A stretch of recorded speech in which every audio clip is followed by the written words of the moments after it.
मी ही बी घेतली आणि ती बी यामध्ये रोपली आणि फक्त याकडे जर मी पाहत राहिले तर हे उगवणार आहे का? नाही. मला याला पाणी द्यावं लागेल, त्यासाठी योग्य वातावरण तयार करावं लागेल आणि आवश्यक असेल त्यावेळेस त्याला खतही घालावं लागेल. मग या बीचं रूपांतर सुंदर अशा रोपामध्ये होणार आणि यातून मला फळ किंवा फूल हे मिळणार आहे.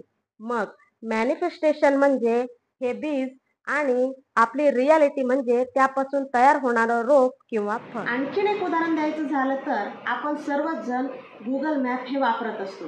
समजा आपल्याला एका ठिकाणी जायचं असेल तर आपण गुगल मॅप ऑन करतो आणि फक्त म्हटलं की मला जायचं आहे तर गुगल मॅप आपल्याला रोड दाखवणार आहे का? तर नाही. आपल्याला गुगल मॅपवर आपल्याला नेमकं कोणत्या ठिकाणी जायचं आहे ते डेस्टिनेशन अगोदर ठरवावं लागेल. मॅनिफेस्टेशनही त्याचप्रमाणे आहे. तुम्हाला तुमचा गोल ठरवायचा आहे. मॅनिफेस्टेशन हे जीवनाचं सायन्स आहे आणि रियालिटी म्हणजे जीवनाचं सत्य आहे. आपण स्वप्न पहा. तुम्हाला जे मॅनिफेस्ट करायचं आहे किंवा जे आकर्षण करायचं आहे त्याबद्दल विचार करा.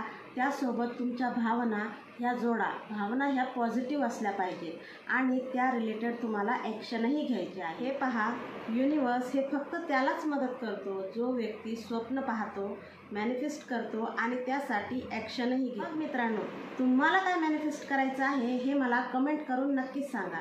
कदाचित तुमचा आजचा विचार ही तुमची उद्याची रियालिटी बनू शकतं.